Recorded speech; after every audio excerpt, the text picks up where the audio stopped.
Hello दोस्तों, नमस्कार। मैं अजय तिवारी आप सभी लोगों का तिवारी सर साइंस में स्वागत करता हूं। तो चलिए चलते हैं। आज हम पढ़ने वाले हैं आरबीसी। हमने पढ़ लिया था, डब्ल्यूबीसी और प्लेटलेट्स के बारे में पढ़ेंगे। और जितने भी क्वेश्चन इंपोर्टेंट बन सकते हैं इस टॉपिक से, हम सभी क्वेश्चन को आपको बताने वाले हैं। तो इस वीडियो को स्टार्टिंग से एंड तक जरूर देखना, क्योंकि बहुत ही महत्वपूर्ण क्वेश्चन बनते हैं डब्ल्यूबीसी से और प्लेटलेट से। तो एक एक करके हम देखेंगे। तो चलिए चलते हैं के बारे में। तो डब्ल्यूबीसी में हम पढ़ने वाले हैं इतने सारे पॉइंट, ये सभी महत्वपूर्ण बिंदु आ जाएंगे इसमें कि इसका रासायनिक नाम क्या है, खोज किसने की, मात्रा कितनी पाई जाती है, आकार कैसा होता है, निर्माण कहाँ होता है बॉडी में, इसका जीवन कितने दिनों तक होता है, क्या कार्य है इसका, कितने अनुपात में पाई जाती है, इसकी कमी से और वृद्धि से कौन सा रोग होता है, इसका रंग कैसा है, इसके कितने प्रकार पाए जाते हैं और इसके ऑक्सीजन का क्या प्रभाव पड़ता है इस पर, ये सारी चीज जानेंगे। तो चलिए चलते हैं, हम देखते हैं। सबसे पहले रासायनिक नाम। अगर आपसे पूछा जाएगा कि बताइए डब्ल्यूबीसी का रासायनिक नाम क्या होता है, तो आप बोलोगे ल्यूकोसाइट। क्या होता है? ल्यूकोसाइट। अभी मैंने बताया था एरिथ्रोसाइट, थ्रोम्बोसाइट और ल्यूकोसाइट, तो ये ध्यान रखना, इसका रासायनिक नाम होता है ल्यूकोसाइट।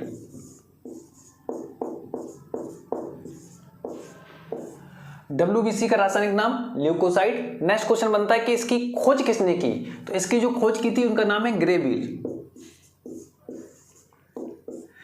इसकी मात्रा कितनी पाई जाती है, तो इसमें तीन क्वेश्चन बनते हैं। पहले हम नॉर्मल देखते हैं कि जो मात्रा होती है इसकी, वो आप याद रखना 8 से 10,000, 8,000 से लेके लगभग 10,000 पर mm³।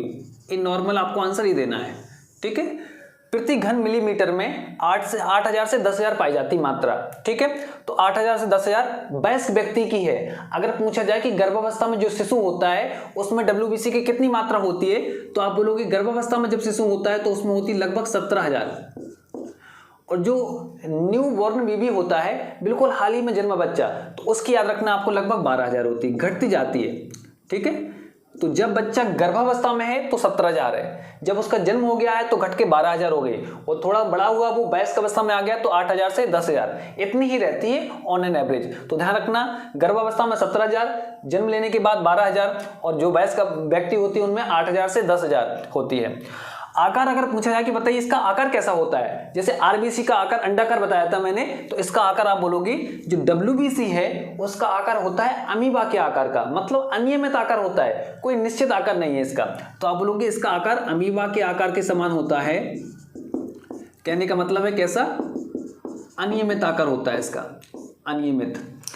नेक्स्ट पूछा गया कि इसका निर्माण कहाँ होता है, तो आप बोलोगे इसका जो निर्माण होता है वो जन्म के पहले कहाँ होता है, जन्म के बाद कहाँ होता है, तो आप बोलोगे इसका निर्माण जन्म के पहले अगर बात करते हैं वो जन्म के बाद, तो पहले में आप बोलोगे यकृत और प्लीहा। जब व्यक्ति गर्भावस्था में है, जन्म नहीं हुआ तब उसका जो डब्ल्यूबीसी का निर्माण होता है यकृत में, यकृत मतलब लीवर, और प्लीहा में, प्लीहा मतलब होता है स्प्लीन। तो लीवर में और स्प्लीन में, यकृत में, प्लीहा में। और प्लीहा से संबंधित मैंने आपको दो महत्वपूर्ण बिंदु बताए थे कि मानव शरीर का ब्लड बैंक किसे कहा जाता है, तो मानव शरीर का ब्लड बैंक कहा जाता है प्लीहा को। और आरबीसी का कब्रिस्तान किसे कहा जाता है, जो लाल रक्त कणिकाएं हैं, तो आरबीसी का कब्रिस्तान भी प्लीहा को कहा जाता है, क्योंकि आरबीसी की मृत्यु प्लीहा में ही होती है। और ब्लड बैंक के बारे में आपको, अगर मैं ब्लड बैंक की बात करूं, तो जो ब्लड बैंक होती है इसके बारे में आपको कितने क्वेश्चन बताए थे मैंने, कि जो ब्लड बैंक होती है उसमें जो ब्लड होता है वो 4 डिग्री सेल्सियस टेम्परेचर पर रखा जाता है, 4 डिग्री सेल्सियस पर सुरक्षित रखा जाता है, और 40 से 42 दिन के लिए रखा जाता है। 4 डिग्री सेल्सियस पे 40 से 42 दिन के लिए रखा जाता है, और सोडियम ऑक्जेलेट मिला के रखा जाता है जिससे वो खराब ना हो। तो अगर ये क्वेश्चन आए हुए हैं, आते रहते हैं कि ब्लड बैंक में ब्लड कितने डिग्री सेल्सियस टेम्परेचर पर रखा जाता है, तो आप बोलोगे 4 पर। कितने दिनों तक रखा जा सकता है सुरक्षित, तो 40 से 42 मैक्सिमम, इससे ज्यादा नहीं रखा जा सकता। तो 40 से 42, तो कैसे याद करोगे, देखो यहाँ पे 4 डिग्री सेल्सियस तो 40 से 42, और क्या पदार्थ मिला जाता है, तो सोडियम ऑक्जेलेट मिला के रखते हैं जिससे वो जल्दी खराब ना हो, ध्यान रखना। और बाद में कहाँ होता है, तो आप बोलोगे श्वेत अस्थि मज्जा में। जब व्यक्ति का जन्म हो जाता है तो जन्म होने के बाद जो डब्ल्यूबीसी का निर्माण होता है श्वेत अस्थि मज्जा में। कहाँ होता है, तो आप बोन मैरो याद रखना, बस किस में होता है, बोन मैरो में। और कैसी बोन मैरो में, तो आप बोलोगे अस्थि मज्जा मतलब बोन मैरो, ठीक है, श्वेत अस्थि मज्जा में।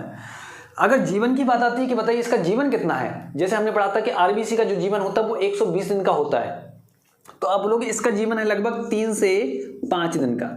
इसका जीवन 3 से 5 दिन का होता है, लेकिन आकार में बड़ी होती हैं। आरबीसी का जीवन तो लंबा होता है लेकिन बहुत छोटी होती हैं, ठीक है। इनका जीवन कितना है, मात्र 3 से 5 दिन का होता है बस। इनका कार्य क्या है, तो आप लोग इनका कार्य होता है प्रतिरक्षक तंत्र, जो इम्यून सिस्टम होता है, जो जितनी बीमारियां होती हैं, बीमारियों से लड़ने की एक शक्ति होती है हर इंसान में, है ना। अभी भी आपको मालूम है कोरोना वायरस चल रहा है ज़्यादा, तो बोलते हैं कि जिसमें भी इनकी संख्या ठीक ठाक है, पर्याप्त है, उनको कोई खतरा नहीं है। इनकी कमी आती है तो प्रतिरक्षक तंत्र कमजोर हो जाता है, जिससे रोगों से लड़ नहीं सकता व्यक्ति, तुरंत रोग हो जाता है, कभी बुखार है, कभी कोई ना कोई रोग लगा रहता है। तो अब लोग ये क्या करती हैं, इनका काम है प्रतिरक्षक तंत्र को मजबूत करना, प्रतिरक्षक तंत्र को मजबूत करना, याद रखना। अब बताओ इनका जो कार्य है प्रतिरक्षक तंत्र को मजबूत करना, अगर इनकी कमी हो जाएगी तो क्या हो जाएगा, तो आप बोलोगे प्रतिरक्षक तंत्र कमजोर हो जाएगा। सही बात है, जो कार्य है वो कार्य नहीं हो पाएगा। तो रोग में आपको यही पढ़ना है। अभी मैं बताता हूं, पहले अनुपात देख लेते हैं। अनुपात क्वेश्चन वाला आता है कि बताइए आरबीसी और डब्ल्यूबीसी का कितना अनुपात पाया जाता है मानव के शरीर में। तो आप बोलोगे अगर अनुपात यहां दिख रहा होगा कि अगर अनुपात की हम बात करें आरबीसी और स्लैश डब्ल्यूबीसी, ये अनुपात लगा दिया मैंने, तो ये अनुपात दोनों का रेशियो लगभग होता है हर 700 आरबीसी पे 1 डब्ल्यूबीसी होती है। तो आप बोलोगे लगभग 700 अनुपात 1, ये अनुपात होता है आरबीसी डब्ल्यूबीसी का 700 अनुपात 1 लगभग, ठीक है। रोग की बात करें तो बताइए, तो आप बोलोगे रोग 2 प्रकार की, अगर इसकी कमी हो जाती है तो क्या रोग होगा, और वृद्धि हो जाती है तो क्या होगा, ठीक है। 2 चीज याद रखना है, बहुत इंपॉर्टेंट है यहाँ रोग वाला। फिर मैं स्टार बना देता हूँ, सारे क्वेश्चन ही इंपॉर्टेंट है, ठीक है। अगर आपसे पूछा जाए कि यदि मानव शरीर में लगातार डब्ल्यूबीसी की कमी होती जा रही है तो उसको क्या बोलते हैं, कमी को बोलते हैं ल्यूकोपेनिया और वृद्धि को बोलते हैं ल्यूकेमिया। ये 2 शब्द याद रखना आपको। जब वृद्धि हो रही हो तो उसको बोलते हैं ल्यूकेमिया, और कमी हो रही है तो क्या बोलेंगे, ल्यूकोपेनिया, ल्यूकोपेनिया बोल सकते हो या ल्यूकोपेनिया, अलग अलग बुकों में लिखा रहता है। तो यहाँ पेनिया भी कह सकते हो, ल्यूकोपेनिया और ल्यूकेमिया। इसमें ल्यूकेमिया देखो, जो जब वृद्धि हो रही है तो छोटा शब्द है, और जो कमी हो रही है तो बड़ा शब्द है, ल्यूकेमिया, ल्यूकोपेनिया।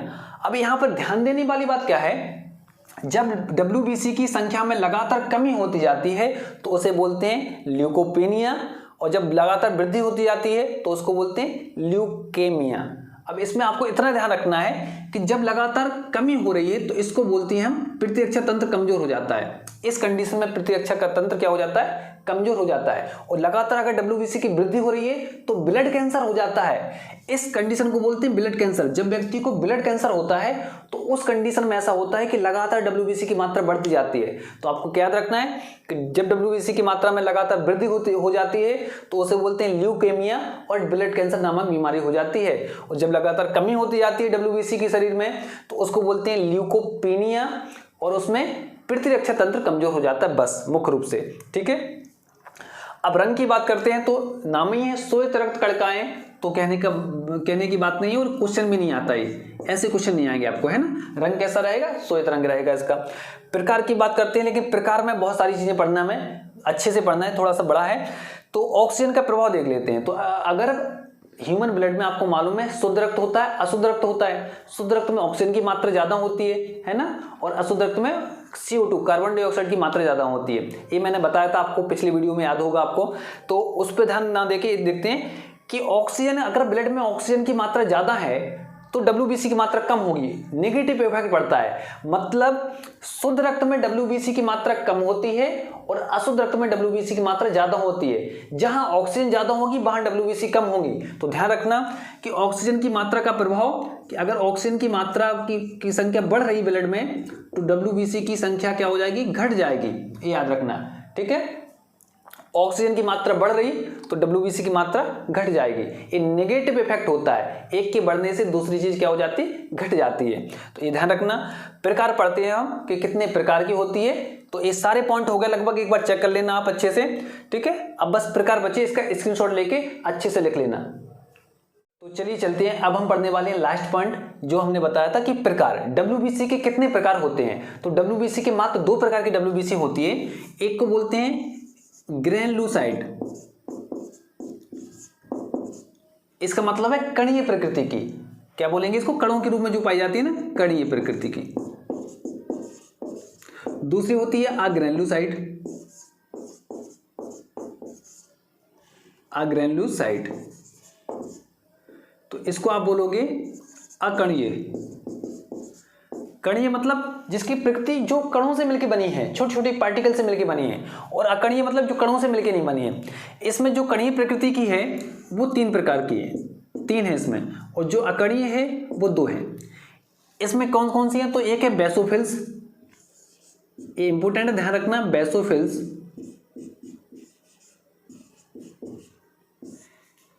इओसिनोफिल्स,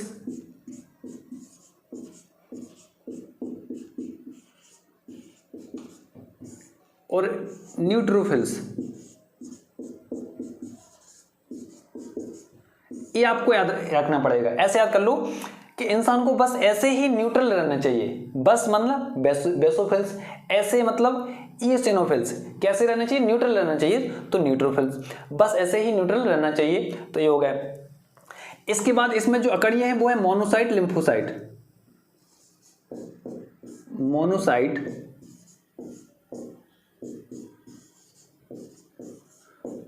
और लिम्फोसाइट। ठीक, इतनी याद करनी है आपको, ये 5। इसमें याद रखना जो बेसोफिल्स है वो पाई जाती है 0 से लेकर 1%, इओसिनोफिल्स 1 से लेकर 4%, और जो न्यूट्रोफिल्स है ये 60 से लेकर 70% तक पाई जाती है। ठीक है, तो सबसे ज्यादा मात्रा में कौन पाई जाती है? तो आप बोलोगे सबसे ज्यादा मात्रा में पाई जाती है न्यूट्रोफिल्स। ठीक है, ये सबसे ज्यादा कौन सी आपसे पूछा है कि सबसे ज्यादा कौन सी डब्ल्यूबीसी पाई जाती है? तो आप बोलोगे न्यूट्रोफिल्स, 60 से 70%। सबसे बड़ा आकार किसका होता है? तो आप बोलोगे सबसे बड़ा आकार होता है मोनोसाइट का, और सबसे छोटा आकार किसका होता है? लिम्फोसाइट का। ये ध्यान रखना, मोनोसाइट में क्या बोलोगे आप? इसका आकार होता है लगभग 18 माइक्रोन का, माइक्रोन मतलब माइक्रोमीटर, और जो लिम्फोसाइट है इसका आकार होता है सिर्फ 7 से 8 माइक्रोन। दो कहाँ 18, कहाँ 8, तो 18 माइक्रोन, 8 माइक्रोन। तो सबसे छोटी है लिम्फोसाइट, सबसे बड़ी आकार की है मोनोसाइट, और सबसे ज्यादा संख्या में है न्यूट्रोफिल्स। ये आपको याद रखना है, जो न्यूट्रोफिल्स है वो कणीय प्रकृति की है, और ये जो है वो अकणीय प्रकृति की है। ठीक है, और इनके काम क्या है, फंक्शन देख लेते हैं। तो जो बेसोफिल्स है, देखो यहाँ पर जो बेसोफिल्स है ये एलर्जी को खत्म करती है। किसको? एलर्जी। तो आप बोलोगे एलर्जी को खत्म कर देती है बेसोफिल्स। इओसिनोफिल्स क्या करती है? तो इओसिनोफिल्स का काम होता है कि जितने भी परजीवी होते हैं, जो पैरासाइट होते हैं, वो काट लेते हैं, तो उनको प्रभाव को कम करती है। तो परजीवी के काटने पर उसके प्रभाव को कम करने के लिए इओसिनोफिल्स का प्रयोग किया जाता है, या ऑटोमेटिक ही कर देती है प्रभाव को कम। नेक्स्ट है न्यूट्रोफिल्स। तो ये जो सबसे ज्यादा पाई जाती है उनका काम है बैक्टीरिया को खत्म करना है। तो ये क्या काम करती है? इसका काम भी है मोनोसाइट का, और न्यूट्रोफिल्स, इन दोनों का काम है बॉडी में जो बैक्टीरिया हैं उनको खत्म करना। ठीक है, तो ये दोनों क्या काम करते हैं? बैक्टीरिया को खत्म करते हैं।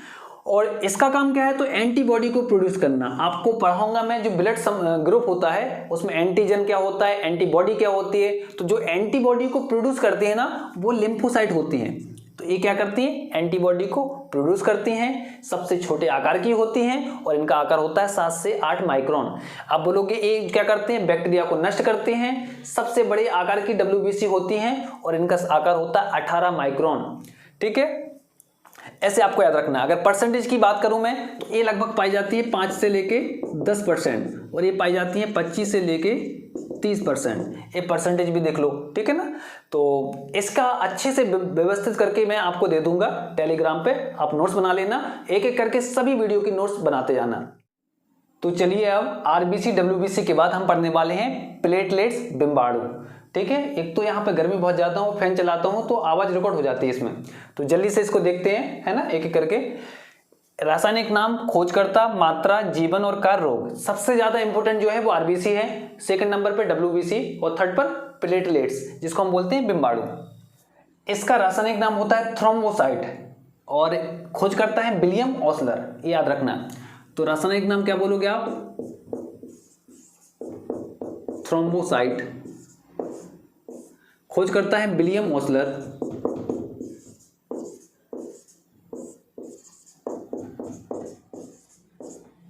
अगर मात्रा की बात करें, कितनी मात्रा पाई जाती है? तो 2.5 लाख से 4 लाख प्रति MMQ में पाई जाती है। तो आप बोलोगे 2.5 से 4 लाख MMQ।